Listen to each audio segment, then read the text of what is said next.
앞선 시간에 암 치료의 방향성의 두 가지 방향성에 대해서 설명을 드렸습니다. 각각 양방적인 치료와 한방적인 치료가 장점과 단점을 가지고 있습니다. 그런데 어떤 방식으로 실제로 접근을 해야 될지 고민이 될 수밖에 없죠. 환자 입장에서 과연 내가 암이라는 진단을 받았을 때 어떤 방법을 택해서 어떻게 치료를 해야 될까? 정답은 아직은 없습니다. 하나의 방식으로 암을 완벽하게 치료를 할 수 있다면 굳이 이런 고민을 할 필요가 없는데 한방적인 방법이 됐든 양방적인 방법이 됐든 암을 확실하게 치료할 수 있는 방법이 불행히도 아직은 없습니다. 계속 연구를 진행을 하고 있기 때문에 멀지 않은 시간 내에 해결책을 찾을 수 있으리라 기대하고 있지만 아직은 선택을 하실 수밖에 없는 입장입니다. 양방치료의 단점은 아까 말씀드린 것처럼 일전에 말씀드린 것처럼 치료를 눈앞에 보이는 어떤 문제점을 치료를 할 수는 있지만 근본적으로 환경을 개선하는 쪽이 아니라는 게 단점이라고 할 수가 있고 장점은 당연히 단기간 내에 눈에 보이는 어떤 결과를 만들어낼 수 있다는 게 장점일 수 있겠죠. 또 한 가지의 장점이 있습니다. 의료보험제도가 개선이 되면서 암 같은 경우는 의료보험제도에서 5%만 본인 부담을 하시면 됩니다.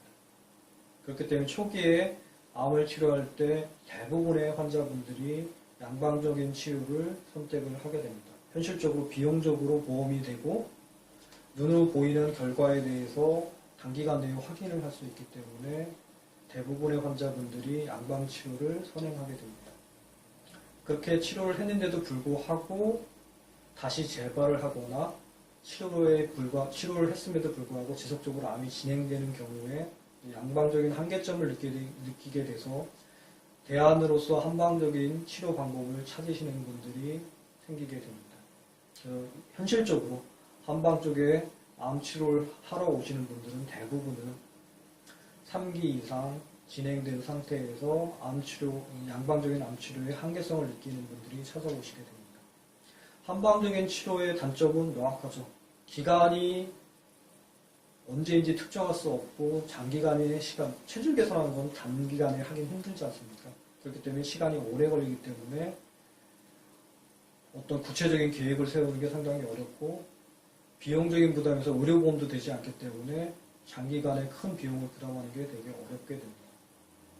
그것이 현실적인 부분이고 현실적으로 가장 좋은 방법은 초기에 만약에 발견을 잘 하셨다면은 양방적인 조치를 하고 양방에서 제대로 다루지 못하는 어떤 환경의 개선이라든지 재발 방지하는 부분으로 한방적인 방법을 통해서 보완하는 방법도 선택해 보실 수가 있고 이제 항암이나 이런 과정이 몸에 직접적으로 강력한 공격을 하는 방법 때문에 그 중간 과정에서 몸이 많이 훼손되고 정상세포도 같이 많이 손상을 받기 때문에 많이 훼손이 되고 되게 힘들게 됩니다.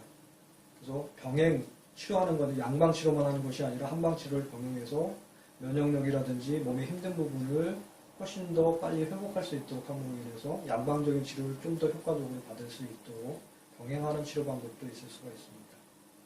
극히 일부분이긴 하지만 집안에서 이미 암 환자분들이 있으셨고 항암이나 여러 가지 치료 과정을 통해서 힘든 과정을 통해서 좋지 않은 결과를 보신 경우에는 처음부터 이제 양방적인 치료를 선택하지 않고 한방적인 치료를 선택하시는 경우도 있고 개인의 이제 어떤 취향에 따라서 수술이라든지 이런 두려움을 가지고 계시기 때문에 처음부터 한방적인 치료만을 원하시는 경우도 일부 있으십니다.